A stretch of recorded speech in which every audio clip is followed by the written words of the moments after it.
तो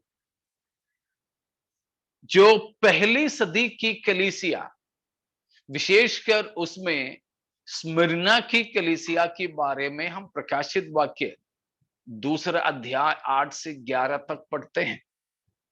विशेष उसके 9वां पद में कलीसिया की भलाइयों के बारे में बताया। उसमें से चौथी बात यह है कि झूठे यहूदियों के द्वारा वे झूठे आरोप के शिकार थे। तो वे झूठे आरोप कम से कम 6 प्रकार के होते थे। पहला हमने देखा, प्रभु भोज के जो सेवकाई कलीसिया में होती थी, उसकी वजह से उन पर ऐसा आरोप लगा दिया कि वे मनुष्य की मांस खाने और खून पीने वाले हैं, इसीलिए रोज खाना पीना है ये, तो फिर हत्या भी तो करना होगा। ऐसा आरोप कलीसिया पर सबसे पहला लगा था कि मनुष्य को हत्या करने वाले और उनकी मांस खाने वाले, उनका खून पीने वाले। और दूसरा आरोप यह था कि मसीही लोग ऐसे लोग हैं जो बिल्कुल खाने पीने के लिए और गलत शारीरिक संबंध को बनाने के लिए एकत्रित होने वाले। उसके लिए उसका कारण क्या हो सकता है, कोई बोल सकते हो? Maybe in the first century church, all of them used to gather together and stay together. Yeah, they used to have the practice of love feast. पहली सदी की कलीसिया में क्या होता था कि आजकल की जैसे नहीं है। एक तो जूम वाला मीटिंग नहीं था उनका, और वे लोग सब एक साथ में आते थे। हमारे जैसे 1.5 घंटे का मीटिंग नहीं था, वे लोग सब आते थे। प्रेरितों के काम दूसरा अध्याय में हम 43 से लेकर के पदों में पढ़ते हैं कि रोज रोज मीटिंग में आना नहीं होता है, इसीलिए धन संपत्ति सब बेच करके एक साथ में रहने लगे थे। खाना पीना सब एक साथ में, ठीक है, लेकिन उसमें कोई अनैतिकता की बात नहीं थी। हम जानते हैं बाइबल इस बात का सख्त विरोध करते हैं, किसी भी प्रकार की गलत संबंध के लिए, किसी भी प्रकार की गलत रिश्ते के लिए। यहां तक मत्ती 5 अध्याय में हम लोग पढ़ते हैं कि कुदृष्टि से किसी को देखना भी व्यभिचार माना जाता है। बाइबल विशेषकर नया नियम जो है हृदय की पाप को ज्यादा जोर देता है। 2 प्रकार के पाप है, एक तो बाहरी पाप है, करने वाले पाप, दूसरा है हृदय, हृदय से करने वाले पाप। एक एक्टिव सिंस, दूसरा पैसिव सिंस। एक्टिव सिंस वो है जो हम कर ही लेते हैं, मनुष्य अपने जीवन में कर बैठने वाले पाप। और दूसरा है करते तो नहीं, लेकिन मन ही मन में विचार आता है, सोचते हैं, ठीक है, इच्छा में, भावना में, कल्पना में होने वाले पाप। वैसे तो हृदय की कल्पना में, भावना में, विचार में, चाहत में होने वाले पाप के बारे में किसी को पता नहीं चलता है, किसी को पता नहीं चलता है। अभी मैं आपसे बात कर रहा हूं वचन से, लेकिन मेरे मन के अंदर क्या क्या गुजर रहा है, आप लोगों को देख करके मेरे अंदर गुस्सा आ रहा है, प्रेम हो रहा है, गलत प्रेम हो रहा है, गलत भावना मेरे अंदर उत्पन्न हो रहा है, आपसे मुझे नफरत हो रहा है। आपको कुछ नहीं मालूम, मैं शायद बाहर से आपको मुस्कुरा के दिखा रहा होगा, आप तो बस वही समझ सकते हो। और ऐसा कोई मशीन भी नहीं है आज तक कि हमारी मन की भावना को ग्रहण कर सके। लेकिन बाइबल बताते हैं कि परमेश्वर हमारे मन और मर्म के ज्ञाता है। Praise God. परमेश्वर हमारे मन और मर्म की ज्ञाता है, और परमेश्वर हमारे मनों को और मन की भावनाओं को परखता है। ठीक है, इब्रानियों 4 के 12वां और 13वां पदों में भी हम वही बात को देखते हैं कि परमेश्वर हमारे भावनाओं को परखते हैं। वचन हमारे भावनाओं तक पहुंच जाते हैं, उसके गूंथे गूंथे को अलग कर देते हैं। ठीक है, और साथ ही साथ में देखिए प्रकाशित वाक्य में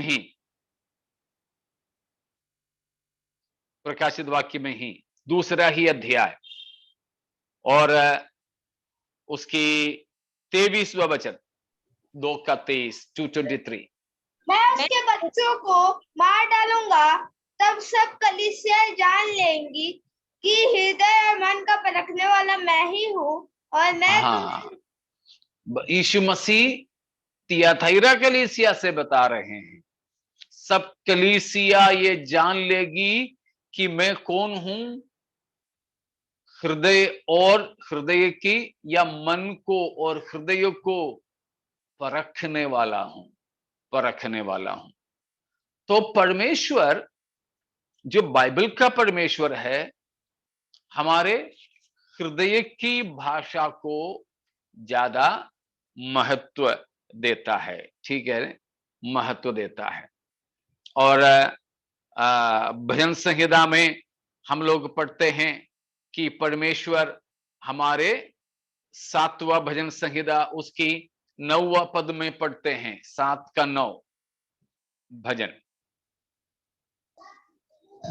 भला हो कि दुष्टों की बुराई का अंत हो जाए, परंतु धर्म को तो स्थिर कर, क्योंकि धर्मी परमेश्वर मन और मर्म का ज्ञाता है। धर्मी परमेश्वर मन और मर्म के ज्ञाता है। तो परमेश्वर मन के अंदर की बातों को भी महत्व देकर न्याय करने वाला परमेश्वर है। तो ये परमेश्वर के लोग अशुद्धता में, अपवित्रता में रहने वाले नहीं हैं। खान पान की बात हो, शारीरिक रिश्ते की बात हो, बिल्कुल भी मसीहियों के बीच में क्या नहीं है, कोई सांसारिकता के अनुसार का व्यवहार नहीं होता है। ठीक है, हम लोग शायद आपस में मिलजुल करके रहते होंगे, मसीहियों के बीच में हम मिलजुल करके रहते होंगे जरूर, लेकिन हमारे बीच में ऐसा कोई गलत बात या फिर पापमय बात नहीं होता है। तो ये बात को हमें जानना है। समझ में आ रहा ना?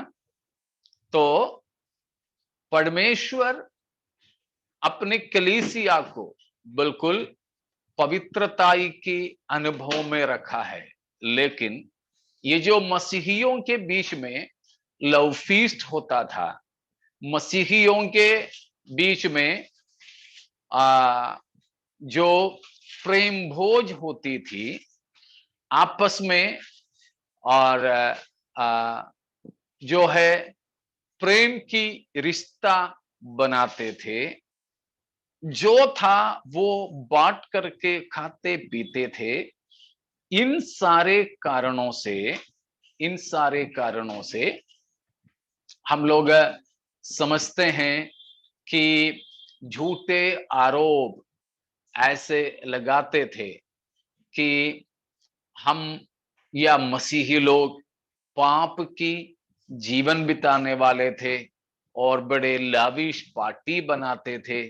ये भी समाज में मसीहियों के निंदा बढ़ाने का और सतावट होने का एक कारण बन गया। समझ में आ रहा ना?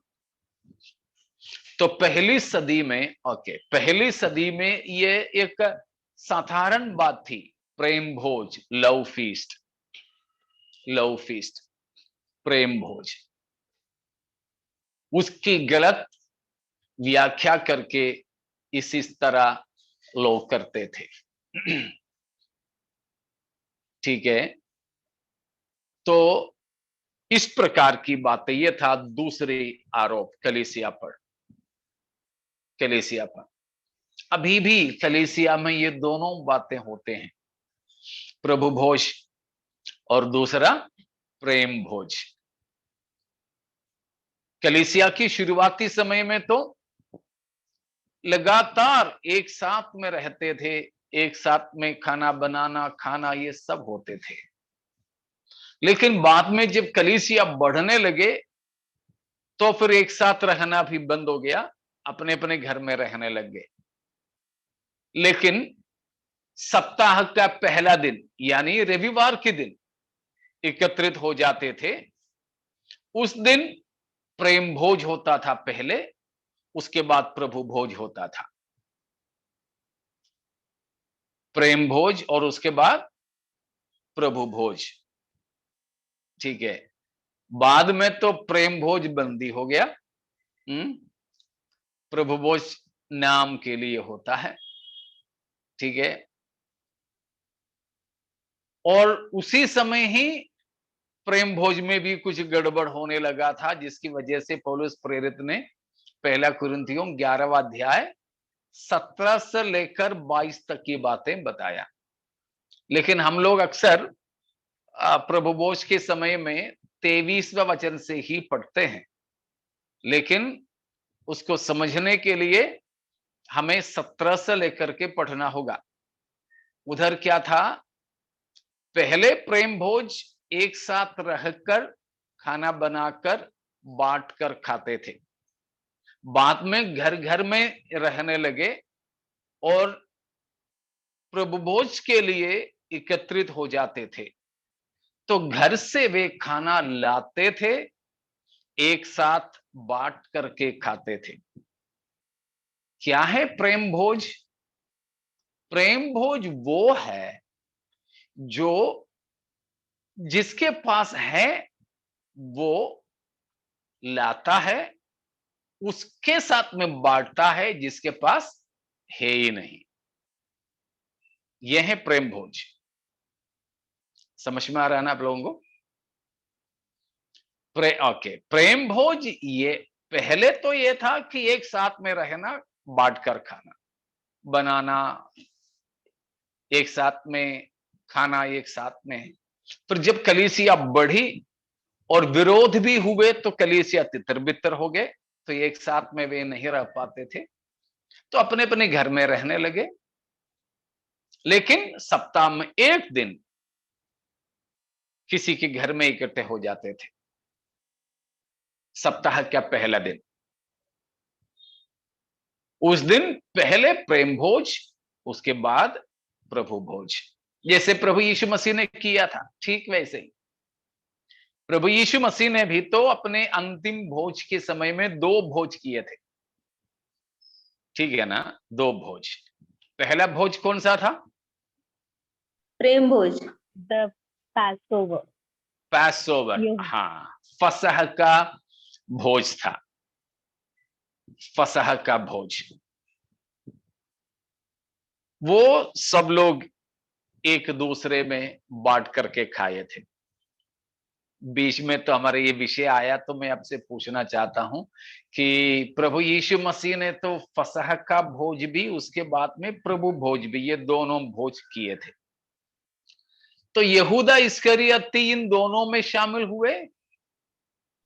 नहीं, he partook of the Passover and then the devil entered into him and he left. या अक्सर लोग सोचते हैं, जब हम लोग प्रभु भोज के समय में बोलते हैं कि ऐसे ऐसे लोग प्रभु भोज में भाग नहीं लेना, तो बोलते हैं अरे यहूदा ने तो यीशु मसीह की प्रभु भोज में भाग ले लिया, तो फिर ये प्रभु भोज में हमको क्यों नहीं ले सकता? समझ लीजिए कि यहूदा इस्करियोती प्रभु यीशु मसीह और अन्य शिष्यों के साथ फसह के भोज में भाग लिया। फसह का भोज था रोटी तोड़कर, जो है रसीले उनकी सब्जी में, विशेषकर जो बिटर हर्ब, या कड़वी साग, बिटर हर्ब, उसकी जो साग बनाते थे उसमें डुबो करके खाते थे।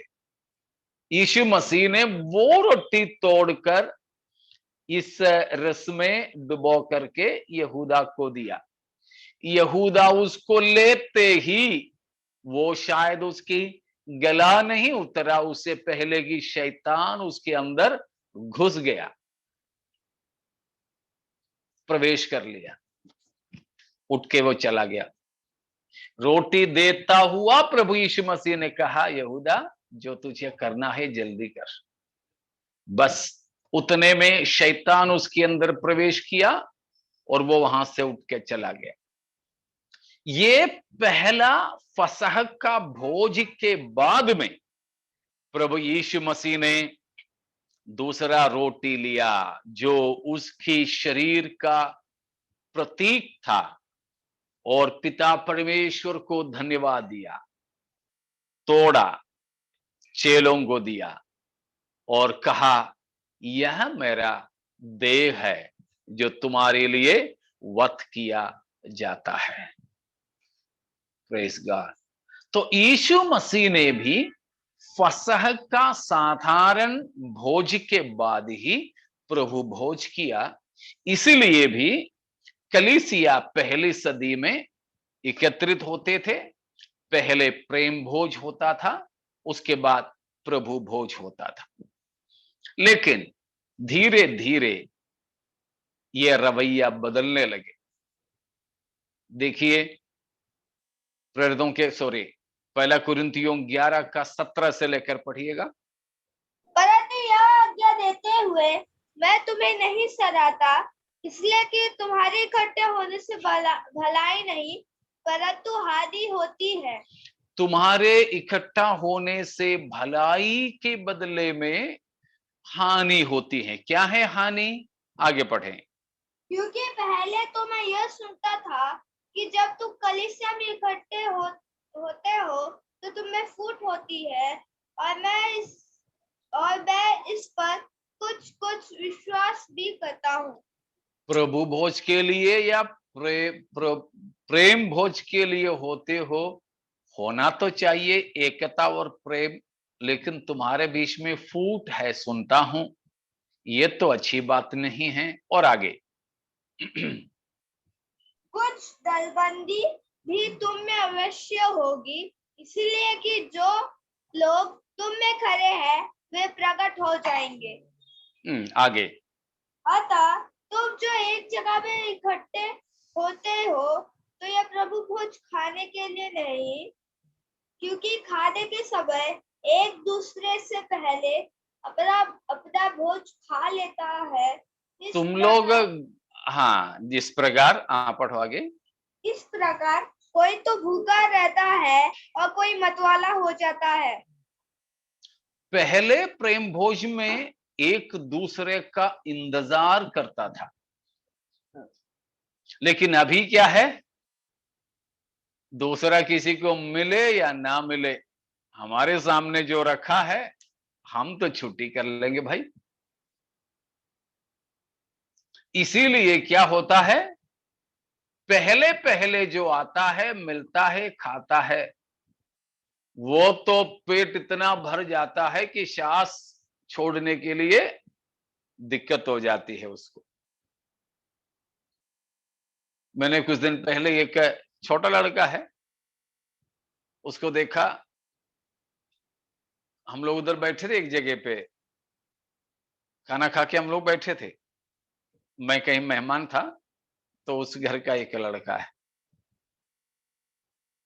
लेकिन ये लड़का जैसे आया वैसे ही बिस्तर पर लेट करके लुढ़कने लग गया। तो घर वाला पूछे, क्या हुआ बेटा, क्या हुआ? बोला श्वास लेना नहीं हो रहा। तो घर वाले ने पूछा क्यों, ज्यादा खा लिया? बोला हाँ ज्यादा खा लिया। तो उसको लेटना नहीं हो रहा, उठ के बैठ जाता है, या उठ के बैठ जाता है, फिर लेटता है, फिर लुढ़कता है, फिर हाथ से ऐसे ऐसे करता है। तो पूछो क्यों ज्यादा खाया? बोला कि अच्छा टेस्टी था, मैं तो खाता गया, अब तो सांस लेना नहीं हो रहा। देखो, प्रभु भोज के लिए आए हैं, पहले पहले जो मिला खाया। उनमें से कुरिन्थ की कलीसिया में कुछ लोग ये लड़का के जैसे था, बैठना भी नहीं हो पा रहा, लेटना भी नहीं हो पा रहा, गाना भी नहीं गाना हो पा रहा है, प्रार्थना भी करना नहीं हो पा रहा, ज्यादा खा लिया। लेकिन दूसरा भाई वो कैसे बैठा है? भूखा, उसको खाने को नहीं मिला, क्योंकि उसका हिस्सा भी तो इसने खा लिया। पौलुस इसीलिए कुरिन्थ की कलीसिया को डांट करके एक और सवाल किया अगला पद में। क्या खाने पीने के लिए तुम्हारे घर नहीं? क्या क्या क्या परमेश्वर की कलीसिया को तुच्छ जानते हो? हाँ, तो पौलुस ने कहा तुमको कलीसिया खाने पीने की जगह समझते हो, प्रेम भोज नहीं हो रहा इधर। खाने पीने के लिए तुम एक घर है, वहीं खाओ पियो। परमेश्वर की कलीसिया की निंदा ना करो, तुच्छ ना जानो। इस पृष्ठभूमि में प्रभु भोज के बारे में आगे पौलुस ने बताया। तो ये प्रभु भोज होता था पहली कलीसिया में, प्रभु भोज का रवैया ये था, लेकिन बाद में गलत तरीके से चला गया। लेकिन इन पहली सदी की अच्छी बात को देखकर कलीसिया पर आरोप लगाते थे। मुझे अभी भी याद है, अरब देश में सऊदी अरेबिया में वहां कलीसिया चलाने का परमिशन नहीं है सरकार की तरफ से, पुलिस की तरफ से। वहां कोई ऐसी चर्च नहीं है। लेकिन जो विश्वासी लोग हैं, किसी किसी के घर थोड़ा सा बड़ा है, उनके घर के अंदर वे लोग प्रार्थना वगैरह करते हैं, आवाज बिल्कुल बाहर जाने नहीं देते। तो वहां पर जो किराए से लेने वाले मकाने हैं, वहां के दीवालों पर भी प्लाईवुड मारेंगे, कुछ स्पंज वगैरह लगाएंगे। ये अंडे का ट्रे है ना, अंडे का ट्रे भी लगाते हैं कि आवाज को खींच ले, आवाज बाहर ना जाए। और वहां ऐसे हैं, जैसे प्रार्थना खत्म, प्रार्थना में तो सब लोग एक साथ में बैठेंगे, भाई लोग एक तरफ में, बहन लोग एक तरफ में, लेकिन जैसे प्रार्थना खत्म, बहन लोग सब दूसरे कमरे में चली जाएंगी, भाई लोग सब इस तरफ में। कहीं पुलिस का रेड हो जाए तो पुरुषों को और स्त्रियों को एक ही कमरे के अंदर पाए जाएं, तो वहां बड़ा केस है, वो अंदर हो सकते हैं। इसीलिए बिल्कुल अलग अलग हो जाते हैं। ऐसा ही एक बात है यहां कि परमेश्वर की कलीसिया पर बुरे बात की झूठी आरोप लगाया, और कलीसिया को उस वजह से काफी सतावट की सामना करने पड़ा। तो ये है दो आरोप। तीसरे आरोप कलीसिया पर पहली सदी पर लगी हुई एक तीसरे आरोप है, वो ये था, Christians are people who tempering family relationships. Tempering family relationships, पारिवारिक रिश्ते को तोड़ने वाले हैं मसीही, ऐसा आरोप लगाए थे। मसीहियों पर लगी हुई आरोप था कि परिवार को तोड़ने वाले हैं, समाज की शांति को भंग करने वाले हैं मसीही लोग, ऐसे करके आरोप लगाते थे। उसका भी तो कारण आपको मालूम होंगे।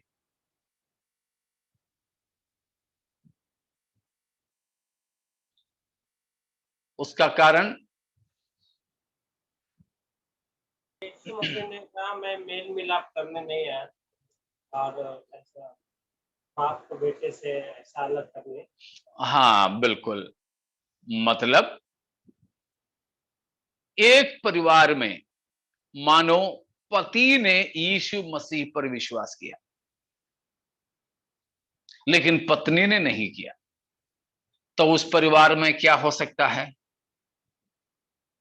फूट। शायद मां बापों ने प्रभु को ग्रहण किया, बच्चों ने नहीं, वहां पर फूट हो सकता है। तो ऐसे कई तलाक भी हुए यीशु मसीह पर विश्वास करने के कारण, अभी भी होता है। इसलिए था प्रभु यीशु मसीह ने कहा कि मैं I have इसीलिए not come to send peace, but to send a sword. Father, yes, मैं तो शांति नहीं तो मेल नहीं परंतु तलवार लाया हूं, मसीह ने कहा। और कहा कि एक ही घर के अंदर माता पिता या पति पत्नी बच्चे आपस में जरूर एक दूसरे की विरोध करेंगे, और उन्हीं बातों को लेकर पौलुस प्रेरित ने भी बताया था। तो ये बात आज भी हमारे समाजों में या हमारे घरों में जरूर होता है।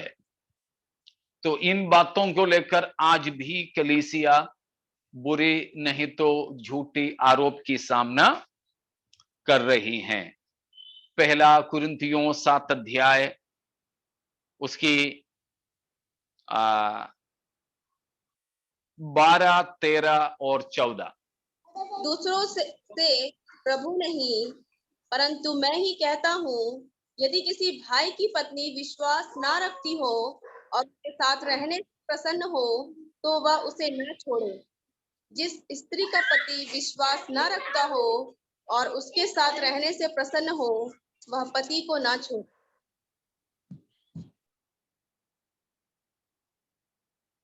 14 तक हो गया।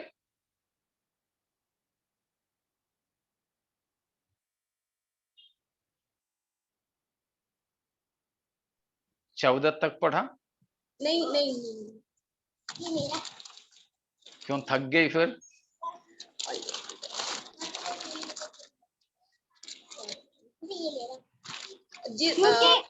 क्योंकि ऐसा पति जो विश्वास न रखता हो वह पत्नी के कारण पवित्र ठहरता है, और ऐसी पत्नी जो विश्वास न रखती पति के कारण पवित्र ठहरती है।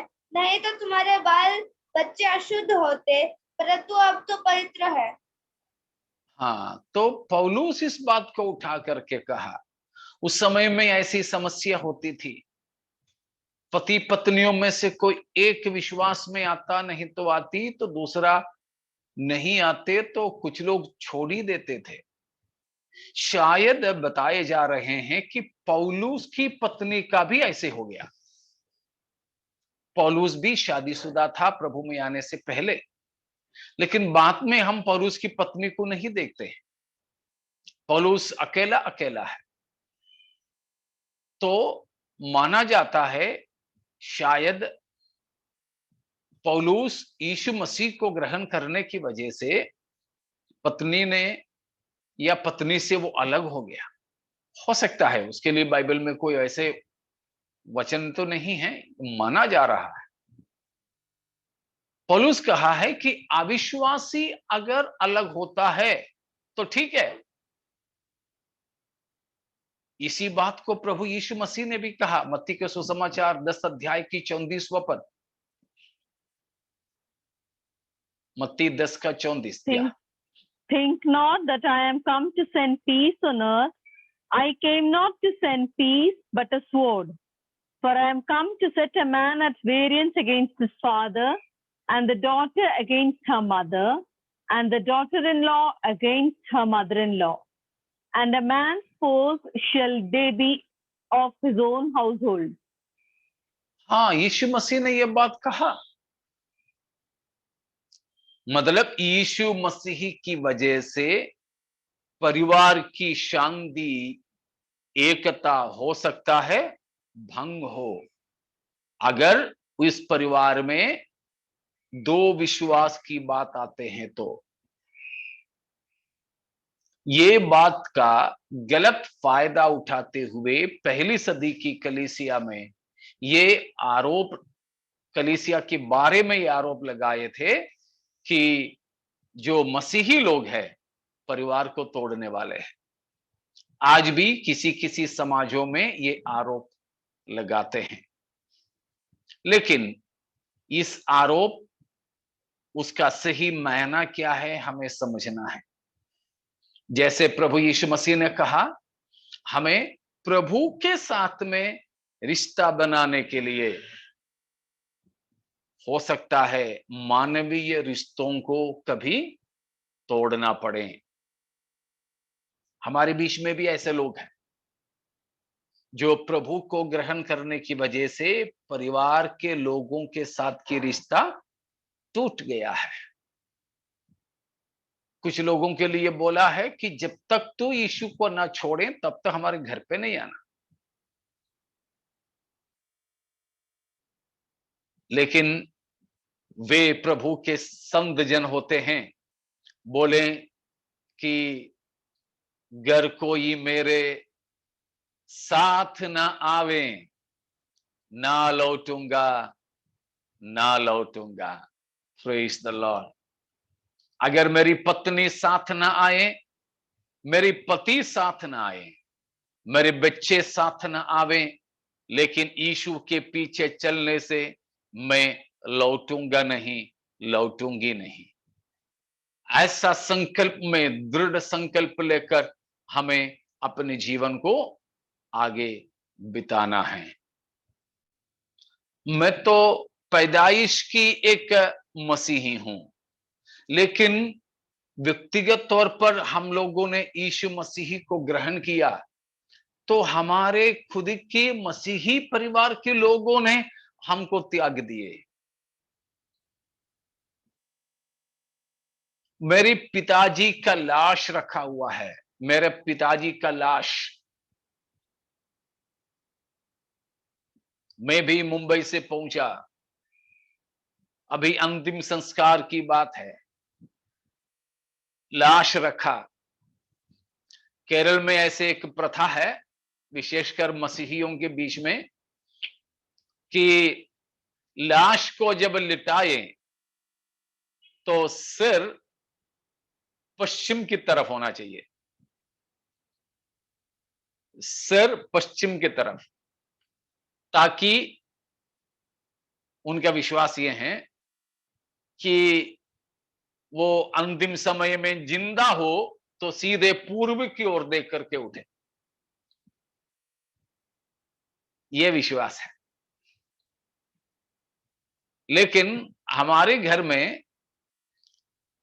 हमारे पिताजी को लिटाने का सुविधा सिर उत्तर रखकर, उत्तर की तरफ रखने के लिए था। तो मैंने और मेरे भैया ने ये संकल्प लिया कि सामाजिक रीति से हम, यहां तो जगह है ही नहीं, तो उत्तर, ये जो पूर्व पश्चिम में रखने की बजाय हम तो दक्षिण उत्तर में रखेंगे हमारे पिताजी की लाश। हमने रखा और उसी हिसाब से हमने कुर्सी सब लगा दिया सबको बिठाने के लिए। तो विश्वासी लोगों में से ही कुछ लोग और पास्टर लोगों में से भी कुछ लोग हमारे विरोध की, लेकिन वे लोग ज्यादा कुछ नहीं बोल पाए। हमने कहा कि हम यही चाहेंगे। लेकिन हमारे खानदान के कुछ लोग थे, हमारे पिताजी की लाश के सामने हमसे लड़ बैठे, जबकि हमारे काफी समर्थन करने वाले लोग थे, लेकिन वे तो दारू पीने वाले, बीड़ी पीने वाले लोग हैं। तो ये अनुभव में रहने वाले भी हमारे पिताजी की लाश के सिर पश्चिम की तरफ नहीं रखा करके वहीं गाली गलौज करके हंगामा करके चले गए। शायद उसके बाद अभी 10-11 साल हो गए, कोई रिश्ते नहीं। कहने का मतलब हम मसीही परिवार में पैदा होने के बावजूद भी हमारे रिश्ता प्रभु से व्यक्तिगत तौर पर बांधने के वजह से इस तरह की विरोधों की सामना हमको करना पड़ता है। तो प्यारों, आप जब गैर मसीही परिवार से प्रभु में जब आ जाते हैं तो जरूर आपके परिवार में इस तरह की फूट की बात हो सकता है, लेकिन तब भी उस भक्त की तरह कहने लगे, गर कोई मेरे साथ न आवे ना लौटूंगा, ना लौटूंगा। जैसे हम उस गीत में गाते हैं, प्रभु का धन्यवाद करूंगा, उसकी आखिरी कड़ी में गाते हैं, मेरे आयु के दिन पग पग में सदा क्या करूंगा, तेरी सेवा को पूरा करूंगा, पूरा करूंगा। फिर एक बत्ती समान जलता रहूंगा, तेरी महिमा मेरी कामना। हालेलुया। आखिरी दम तक, आखिरी पग तक खुदा की सेवा में, भक्ति में लगे रहें। एक मोमबत्ती की तरह हम प्रभु की महिमा के लिए जलते रहें। मतलब एक मोमबत्ती, मोम जैसे जलते हैं वैसे ही वो खत्म हो जाते हैं, मगर लोगों को रोशन करते हैं। ठीक वैसे ही प्यारों, हम लोग जल जलकर हमारे अस्तित्व खत्म हो जाए तो भी प्रभु की महिमा हमसे फैलते चले जाएं, फैलते चले जाएं। तो यह है तीसरा आरोप। क्या है? वे परिवार को तोड़ने वाले हैं। कारण यह है कि यीशु को जब हम ग्रहण करेंगे, हमारे घर वाले स्वयं भी हमारे विरोध में होंगे, लेकिन उन किसी विरोधों के सामने हम घुटना ना टेके। जैसे यिर्मयाह नबी से प्रभु ने कहा था कि तू उनके पक्ष में नहीं जुड़ेंगे, लेकिन वे तेरे पक्ष में आएंगे। बिल्कुल इस बात को जान लीजिए, हम उनके पक्ष में न जाएं मसीह को छोड़कर। हम किसके पक्ष में रहें? मसीह के पक्ष में। हमको त्यागने वाले, हमको छोड़ने वाले, वे भी हमारे साथ प्रभु के संग हो लेंगे। Praise God. ठीक है, 3 आरोप समझ में आ गए आप लोगों को? यस ठीक है, पास्टर जी। ओके। चौथी बात,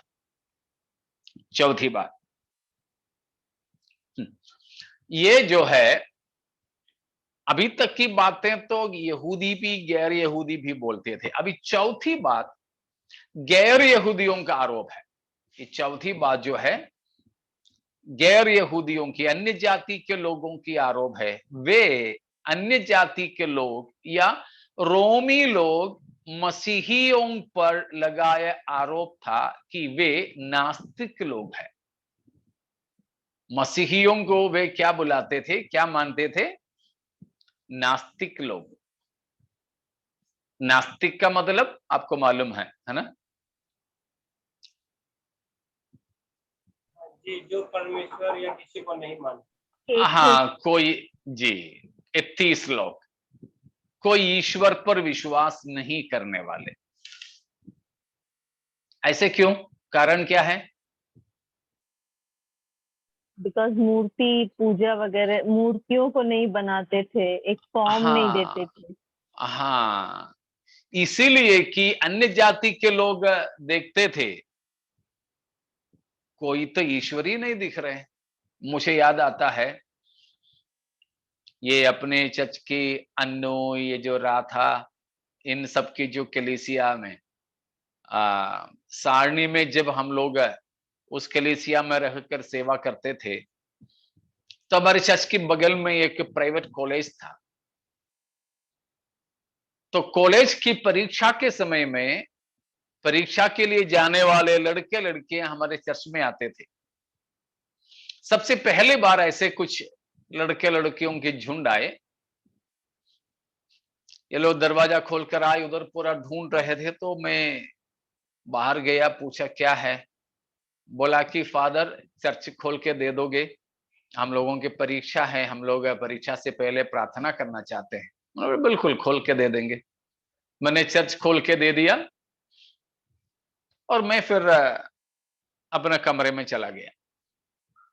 थोड़ी देर के बाद मैं आकर के देखा, मुझे मालूम था इसलिए मैं आकर के देखा, तो ये जो बेचारे लड़के लड़कियां पूरे चर्च के अंदर घूम रहे हैं, हर पर्दे की वहां जाकर पर्दा उठा के देख रहे हैं, अलमारी खोल के देख रहे हैं।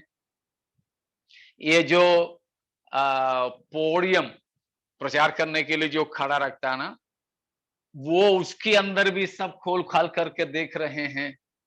एक दूसरे से ऐसे हाथ करके पूछ रहे। तो मुझे दिखा तो पूछे फादर, मैंने पूछा क्या है, क्या ढूंढ रहे हो?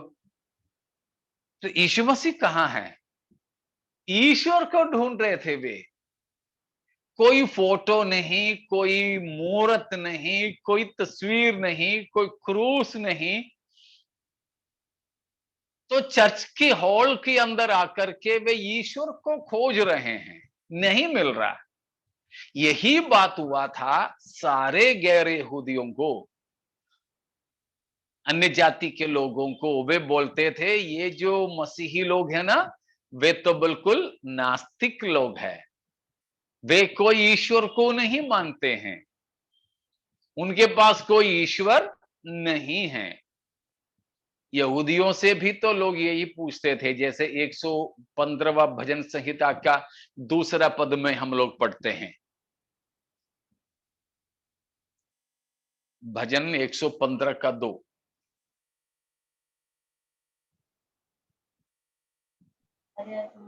ये जाति जाति के लोग क्यों कहने पाए उनका परमेश्वर कहाँ रहा?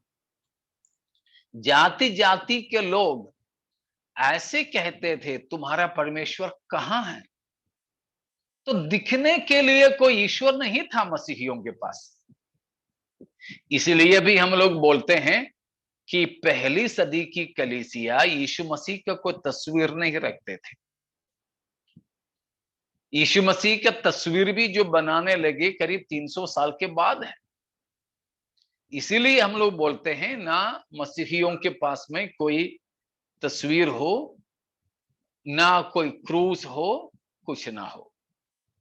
ठीक है, तो नास्तिक है करके जो आरोप लगता था, लेकिन क्या मसीहियों के पास में कोई मूर्त नहीं है इसीलिए हम नास्तिक हैं? नास्तिक हैं? नहीं, नो नो, नहीं, हम ही आस्तिक लोग हैं। ठीक है ना? हम क्यों नहीं रखते हैं कोई मूर्त? because the infinite God cannot be given a shape according to human mind. बिल्कुल। देखिए, 2 पद विशेष में आपके सामने रखता हूं। व्यवस्था विवरण 4 उसका 15 से लेकर 18 तक। इसलिए तुम अपने विषय में बहुत सावधान रहना, क्योंकि जब यहोवा ने तुमसे होरेब पर्वत पर आग के बीच में से बातें की, तब तुमको कोई रूप न दिखाई पड़ा। हाँ, परमेश्वर ने इस्राएल से आमने सामने बातें तो किया, उन लोगों ने आवाज भी सुने, लेकिन कोई रूप दिखाई दिया नहीं। इसलिए नीचे 18 तक की पदों में परमेश्वर ने कहा है, ना किसी पुरुष का, ना स्त्री का, ना पक्षी का, पशु का, रेंगने वाले जंतु का, और समुद्र नहीं तो नदी की कोई जीव जंतु का, ना आसमान की किसी सेना यानी सूरज चांद सितारों का किसी का भी रूप में तुम ईश्वर को ना भजना। इन्हीं बातों को लेकर के हम रोमियो पहले अध्याय में आएंगे और उसकी 23वां वचन, रोमियो 1:23। और अविनाशी परमेश्वर की महिमा को नाशवान मनुष्य और पक्षियों और चौपायों और रेंगने वाले जंतुओं की मूरत की समानता में बदल डाला। मूर्ति पूजा के पाप क्या है? तेजोमय परमेश्वर की महिमा को, ठीक है, तेजोमय परमेश्वर की महिमा को मनुष्यों ने नाशवान पशु, मनुष्य, पक्षी, चौपायों के स्थिति में बदल डाले। ठीक है, और उसके साथ साथ में आप लोग बात में देख लीजिएगा, प्रेरितों के काम 17 उसकी 24, 25, 26 में भी इन्हीं बातों को बताया है। मतलब हम लोग हमारे परमेश्वर की महिमा को छोटा करना नहीं चाहते हैं। हमारे परमेश्वर अविनाशी है, लेकिन हम कुछ भी बनाएं वो नाशवान है। हमारे परमेश्वर महिमामय है, हम कुछ भी बनाएं तो वो महिमा रहित है। ठीक है, हमारे परमेश्वर सृजनहारा है, हम कुछ बनाएं तो वो सृष्टि बन जाएगा।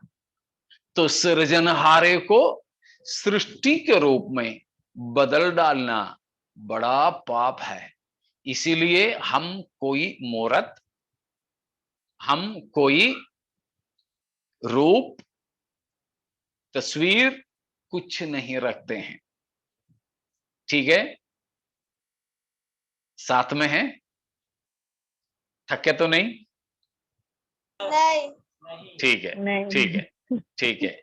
शायद 2-2 संदेश लगातार सुन के आप थक गए हो, अब भी खत्म कर देता हूं।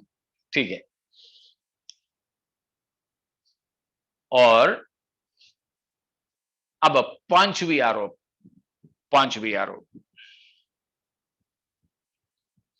पांचवा आरोप राजनैतिक आरोप है। ठीक है, पांचवा आरोप पॉलिटिकल है, राजनैतिक आरोप है। क्या है पांचवा आरोप? वो कहते हैं मसीही लोग राजनीतिक तौर पर या सरकार की तरफ में वे विश्वास योग्य नहीं है बोलते थे। The allegation of not loyal towards the governments, disloyalty, the allegation, the accusation of disloyalty to the government, सरकार से अविश्वास नहीं तो विश्वासघाती, नहीं तो अधीन न रहने वाले हैं, मसीही करके कहते थे। कारण आप बता सकते होंगे शायद। Even when there were any laws that were passed which challenged their faith, they chose to obey the word of God. बिल्कुल बिल्कुल, उसमें से सबसे खास हाँ, and they would not call Caesar as God. वो है सबसे खास बात। इसीलिए स्मिरना की कलीसिया के शुरुआत के समय मैंने कुछ विवरण दिया था, शायद आपने सोचे होंगे इसकी क्या जरूरत है, यहां उसका काम आता है। तो स्मिरना की कलीसिया के समय में, या विशेषकर स्मिरना शहर में ही था, रोमी शासक कैसर का पहला मंदिर बना था। आप याद कर रहे होंगे शायद उस समय हम लोग शहर के बारे में सीखे थे। ये बात स्मिरना की शहर में था, कैसर का पहला मंदिर बना था। First temple for Caesar was built in Smyrna. From there began Caesar worship. कैसर की आराधना वहां से शुरू हुआ। कैसर कौन होता है? The emperor, the Roman emperor. Roman emperor, Rome का जो शासक लोगों का पदनाम था कैसर। जैसे फिरौन मिस्र के राजाओं का पदनाम था, व्यक्तिगत नाम नहीं था, वो पदनाम था। वैसा ही रोम के शासकों का पदनाम था कैसर। तो ये जो कैसर की आराधना शुरू हुआ था, कैसर की आराधना शुरू हुआ तो ये आदेश था कि सब लोग ये कहें, Caesar is the lord, Caesar is the lord. कैसर प्रभु है करके बताना था उनको। कैसर प्रभु है करके उनको बताना होता था। लेकिन मसीही लोग क्या कहते थे?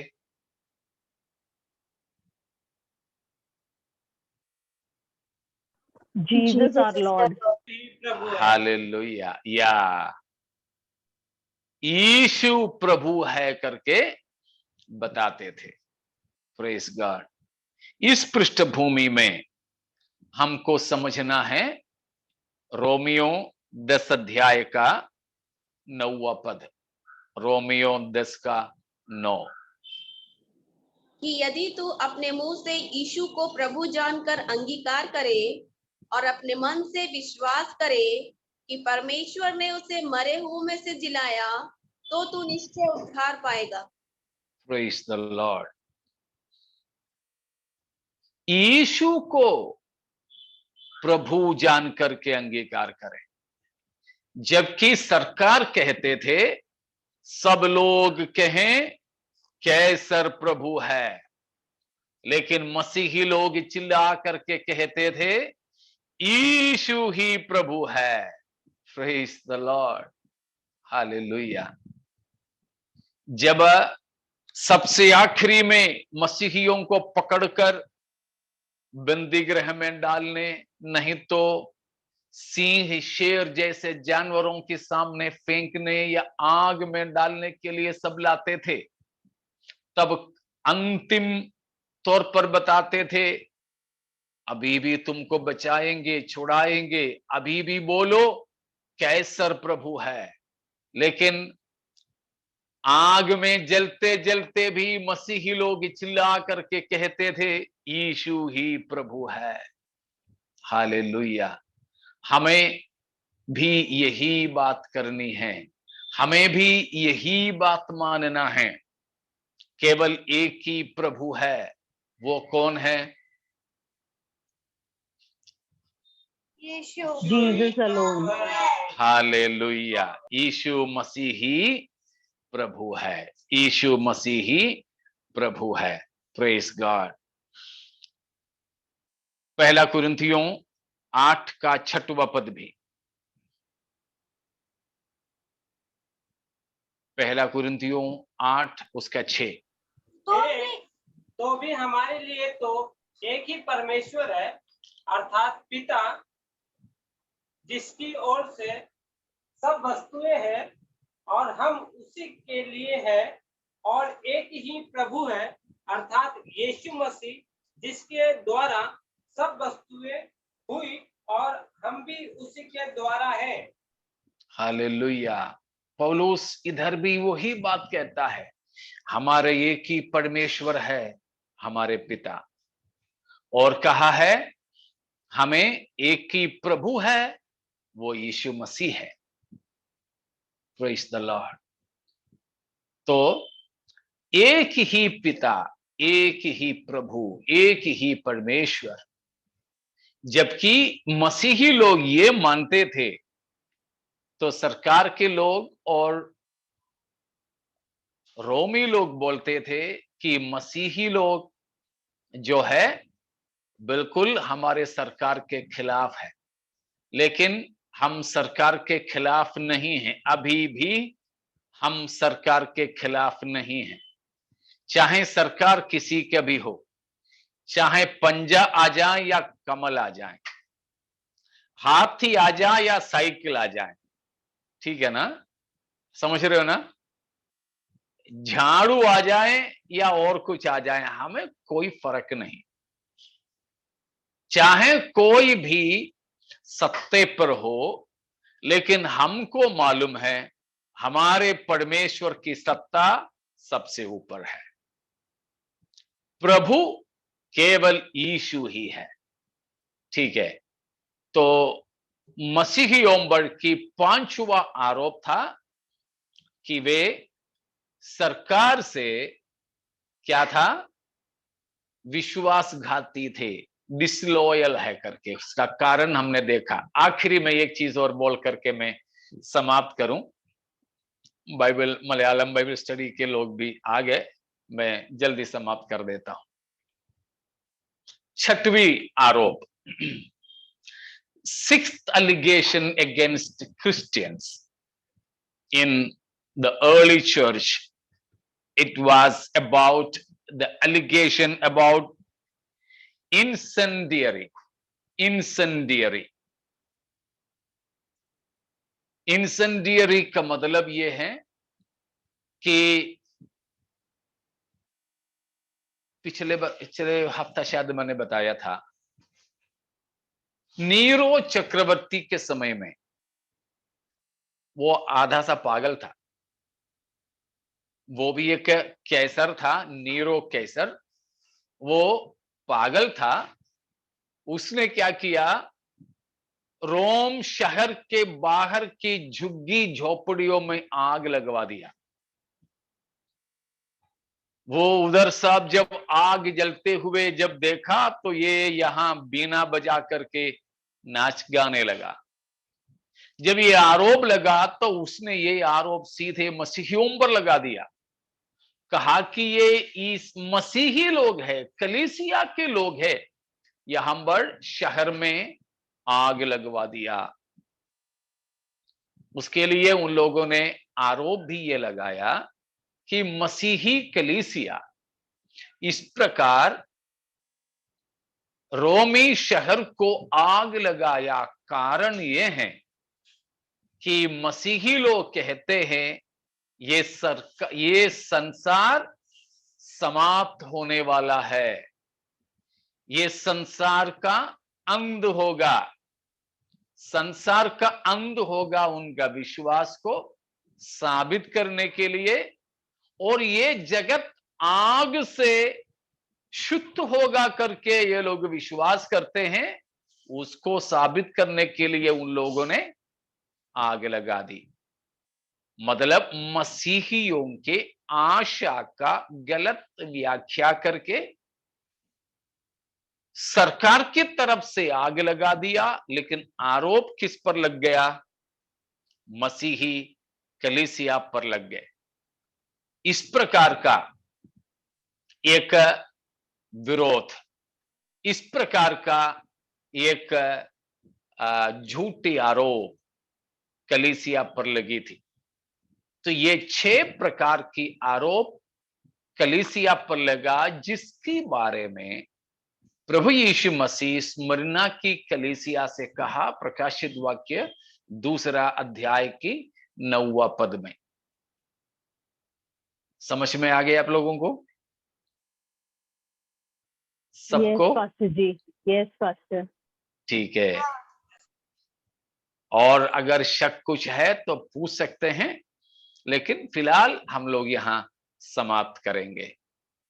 तो स्मिर्ना की कलीसिया जैसे आरोपों से हम जूझ रहे हों, झूठी झूठी आरोप हम पर लोग लगा ले, सरकार लगा ले, धर्म के लोग लगा ले, लेकिन हमारे घुटना केवल उसी के सामने टिके जो आदर और महिमा के योग्य और मृत्युंजय प्रभु है।